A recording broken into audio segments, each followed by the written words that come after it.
Pemirsa, sejumlah rumah sakit nakal diduga memanipulasi data kematian pasien di kala pandemi corona. Pasien yang semestinya meninggal karena penyakit lain diklaim sebagai pasien meninggal karena COVID-19. Mengapa? Benarkah manipulasi dilakukan rumah sakit atas nama pencairan dana pemerintah? Berikut penelusurannya dalam 3 kasus. Demi anggaran, rumah sakit COVID-kan pasien.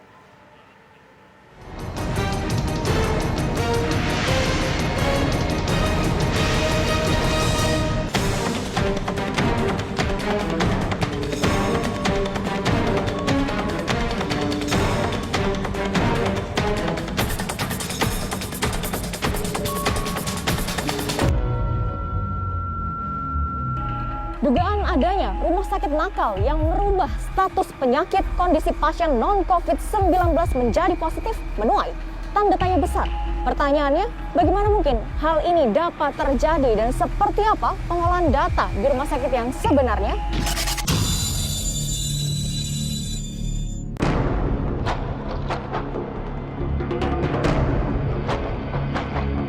Tak putus di Rundung Malang, Zulkardi warga Pekanbaru Riau tengah bersedih kehilangan anggota keluarganya, W, yang dikabarkan terkena virus corona. Namun Zul yakin bahwa almarhumah W meninggal karena penyakit yang lain, bukan karena COVID-19. Tujuan kita mendatangi Polda ini adalah ingin membuat laporan dugaan terkait manipulasi data pasien yang dinyatakan negatif tetapi dilaporkan positif corona. Dan hari ini saya selaku korban, keluarga, dan juga ditambah dengan data pendukung beberapa korban yang diperlakukan sama hal seperti ini. Jadi di sini kuat tidak ada unsur salah input, tetapi sangat jelas di sini adalah unsur kesengajaan.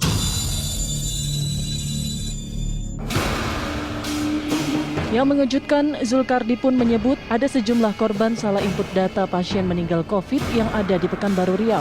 Kemungkinan mencapai 10 orang yang sama diperlakukan seperti keluarga kita. Jadi kedatangan kita di sini ingin mengungkap permasalahan ini. Terus juga kita ingin Pekanbaru ini terlepas dari zona hitam, karena laporan yang dilaporkan daftar pasien yang corona meninggal positif corona itu hoax. Kita ada datanya di sini. Dan ini akan kita berikan kepada penegak hukum ini Polda Riau. Kalau satu saja yang salah info tidak apa-apa. Ini lebih dari satu. Ini lebih dari satu. Jadi di sini kuat dugaan ada permainan, ada mafia di balik bencana COVID-19 yang ada di Riau ini.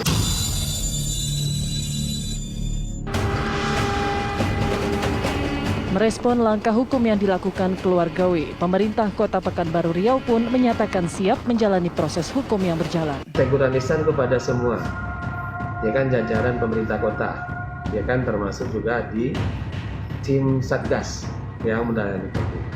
Tentu kita lebih cermat dan lebih hati-hati lagi di dalam memberikan pelayanan, apalagi dalam pencatatan data-data. Maka dicermati pendataan yang datanya sampai ke kita.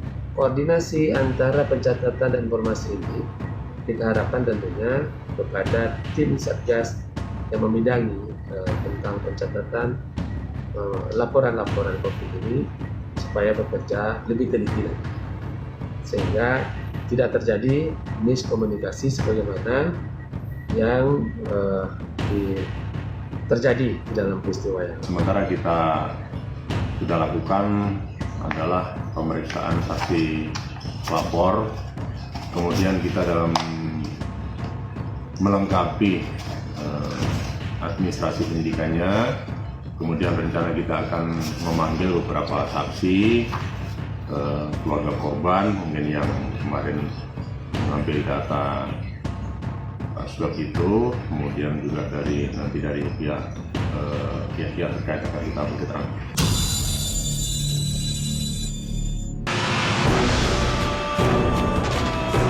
Lantas, mengapa rumor rumah sakit nakal yang memanipulasi data pasien COVID-19 demi mendapat anggaran dari pemerintah kerap berhembus kala pandemi corona? Jika ada informasi seperti itu, yang perlu diperjelas itu adalah fakta-fakta dan bukti-bukti ya yang ada. Jadi bukan hanya sekedar rumor dan pengaduan. Kita juga mendapat laporan seperti itu. Nah, karena itulah fakta-fakta dan bukti-bukti itu menjadi sangat penting untuk bisa kita tindak lanjuti, dan kita juga bisa menekan dalam tanda petik nih Kementerian Kesehatan untuk menertibkan ya rumah-rumah sakit yang melakukan tindakan seperti itu. Saya kira untuk pengawasan yang dilakukan oleh Kementerian Kesehatan dan juga jajarannya sampai dengan Dinas Kesehatan harus ditingkatkan terhadap rumah sakit yang memang terindikasi ada melakukan fraud ataupun penyalahgunaan data dalam hal klaim untuk pasien COVID-19 di semua rumah sakit, baik itu rumah sakit swasta maupun rumah sakit. Benarkah dugaan kelalaian yang dilakukan pihak rumah sakit adalah bentuk kesengajaan?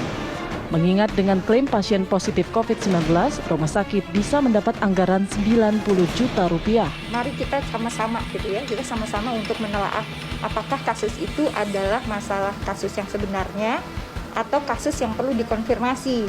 Nah, kita sebetulnya membuka diri loh. Kalau misalnya ada masyarakat yang merasa bahwa, aduh saya di-COVID-kan. Saya menduga sih satu ya, paling sering adalah masalah komunikasi.